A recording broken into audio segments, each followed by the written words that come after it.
ঈদের আগে হতদরিদ্রদের ফ্যামিলি কার্ডের মাধ্যমে সহায়তা দেবে সরকার। সকালে সচিবালয়ে প্রধানমন্ত্রী তারেক রহমানের নেতৃত্বে অনুষ্ঠিত আন্তঃমন্ত্রণালয় বৈঠকে এই সিদ্ধান্ত হয়। বৈঠক শেষে মন্ত্রিপরিষদের সদস্যরা জানান ৫ কোটি পরিবারকে ফ্যামিলি কার্ড দেওয়ার পরিকল্পনা করেছে সরকার। কার্ড বিতরণে কোনো ধরনের বৈষম্য মেনে নেওয়া হবে না। সোহান খানের প্রতিবেদনে দেখুন বিস্তারিত।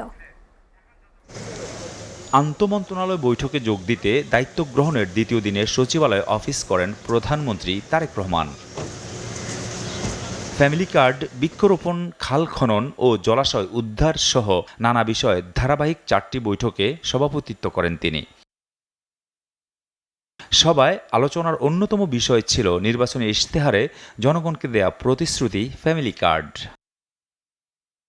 বৈঠক শেষে সমাজকল্যাণ মন্ত্রী এজেডএম জাহিদ হোসেন জানান ৫ কোটি পরিবারকে ফ্যামিলি কার্ড দেয়ার পরিকল্পনা রয়েছে সরকারের। আর বন ও পরিবেশ মন্ত্রী আব্দুল আওয়াল মিন্টু জানান পাইলট প্রকল্পে ঈদের আগেই দেয়া হবে ফ্যামিলি কার্ড। উপজেলায় টাকার পরিমাণ কত আজকে আমাদের নীতিগত সিদ্ধান্ত হয়ে গেছে এবং আমরা এটি ইন কাইন্ডস না দিয়ে আমরা টাকা সরাসরি যে ফ্যামিলি প্রধান যে মা সেই মায়ের কাছে যাতে পৌঁছে যায়।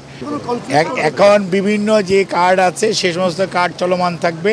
আর ফ্যামিলি কার্ড টোটালি বাংলাদেশ জাতীয়তাবাদী দলের একটা নতুন ইনিশিয়েটিভ। জনাব তারেক রহমান সাহেব আমাদের প্রধানমন্ত্রী আজকে থেকে 2.5 বছর আগে থেকে উনি এটা বলেছেন এবং সেটি বাস্তবায়নের দিকে বিএনপি জনাব তারেক রহমানের নেতৃত্বে এই সরকার এগিয়ে যাচ্ছে। এটা কিন্তু ইউনিভার্সাল, এটাকে কোনো রেস্ট্রিকশন থাকবে না। তবে এটা একটা কমিটি করা হয়েছে, হয়তো শুরু করবে হত দরিদ্র থেকে আরম্ভ করে তারপরে দরিদ্র, তারপরে মধ্যবিত্ত, এইভাবে যাবে।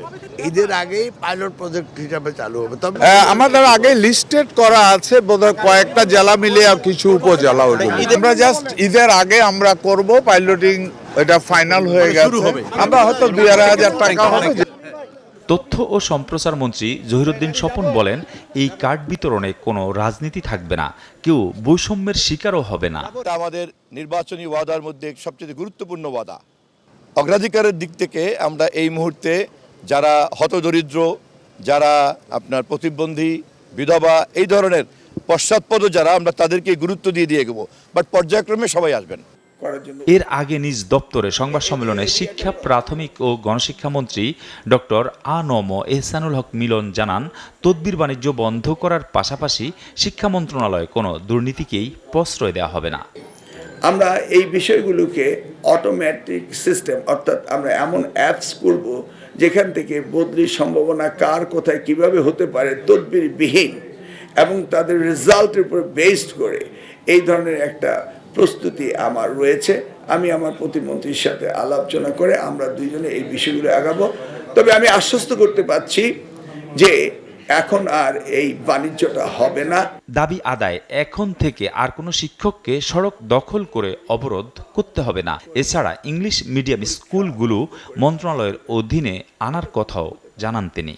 আপনাদের দাবি দেওয়া যেভাবে আসা সেভাবে আসবে, আমরা সেগুলিকে অ্যাড্রেস করব। এমন তো না আমরা অ্যাড্রেস করছি না, কিন্তু রাজপথ দখল করে তো দাবি দেওয়া আদায় করার কোনো প্রয়োজন নেই। কারণ আমরা দাবি দেওয়া আদায় করতে করতে এইটুকু পর্যন্ত এসছি। অতএব আমরা বুঝি কোনটা দিতে হবে, কোনটা দিতে হবে না। শিক্ষা প্রতিমন্ত্রী ববি হাজ্জাজ জানান শিক্ষা নিয়ে কোনো রাজনীতি করবে না সরকার।